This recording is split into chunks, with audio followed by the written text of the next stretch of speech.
This is the town hall of Santo Tomas, Pangasinan. The municipality of Santo Tomas, Pangasinan was formerly called Arango. Before it was formally established in 1898, the town was known for the type of freshwater shells that it drove in abundance on the banks of the Agno River near the northwest part of the town. There was, however, another side of the origin of the local name. Some people assert that Arango was a derivative of the Ilocano word arang, which means to meet with the intention of robbing. Local tradition is that the municipality was once a trading center for business, coming from the north, with this reputation attracted lawless elements that meet the visiting salesman and rob them of their goods, cash, and valuables.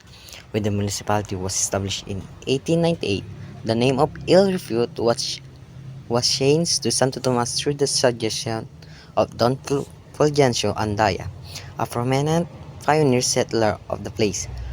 The new name of the new name was accepted in lieu of San Isidro, which was opposed by the resident due to the fact that so many places had been named San Isidro in Pangasinan. Welcome to Pusurubio!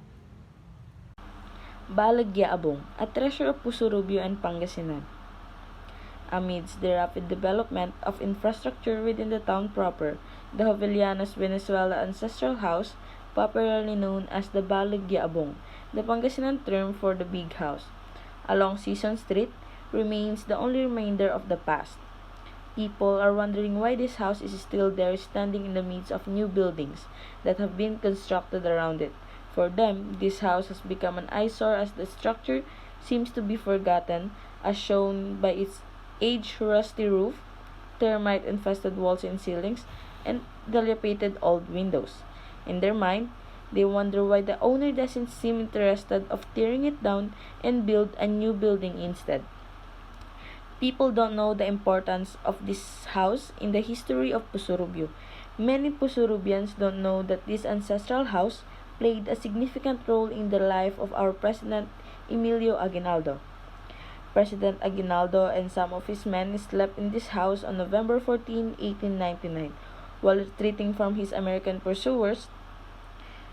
3 days after President Aguinaldo left this house, his American pursuers also occupied this house, leaving their mark at the back of the door of the room where President Aguinaldo slept.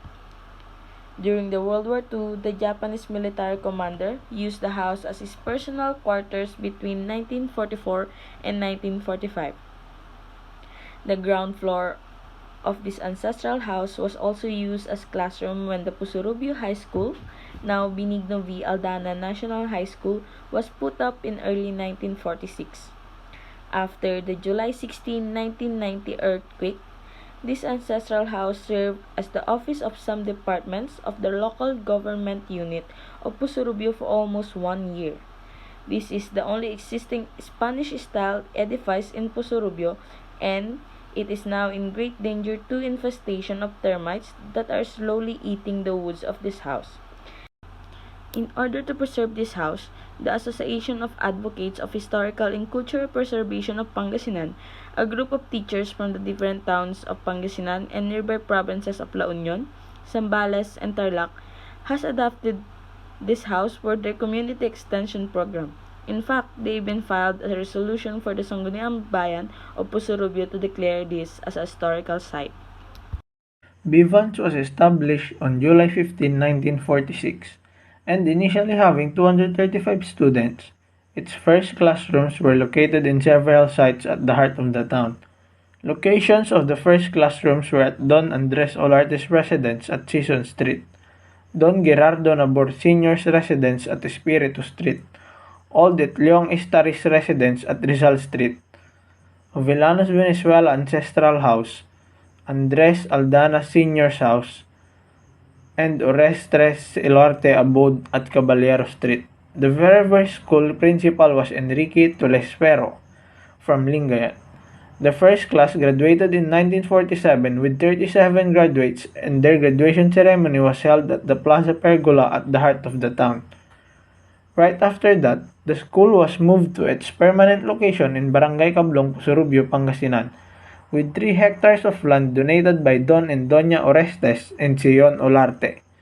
Later on, 3.7 more hectares of land was purchased using money raised from fundraising and contributions initiated by the Parents Teachers Association, established by the school. Many changes took place physically in the school in its early years, such as the PUCU1 grass rooftops and Sawali walls, which was then gradually replaced with newer and more durable materials such as cement and steel. Presently, the school is considered as one of the best in the Philippines with regards to availability of resources and educational facilities. The campus now boasts 17 modern buildings, 10 relaxation areas and study sheds, a library and media center, a computer building, a mini theater, an audiovisual room, a students' worship center, also several individual department centers, 4 canteens, 2 sheltered stage areas, 1 basketball court, 1 badminton court, 1 volleyball court, a fish pond and agricultural area, a botanical park, and a large open space quadrangle. The school also boasts its green environment with almost every area covered and shaded with trees and garbage cans spread everywhere to keep the environment clean. Furthermore, the campus hosts a local museum of artifacts for the town and other historical legacies donated to the school. Most of the improvements of the campus are donated by alumni and parents of students of the school. Further expansion and developments are still performed to accommodate the increasing student population size.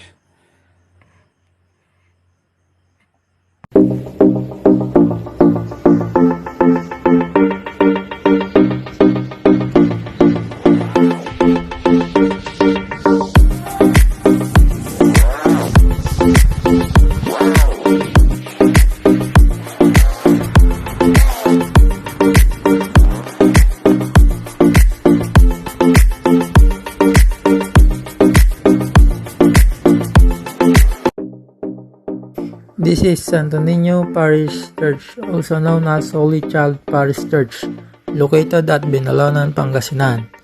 Despite sustaining damages dealt by natural calamities and attacks by Japanese forces during the World War II, the Santo Niño Parish Church or Holy Child Parish Church continues to stand in Binalonan since 1841.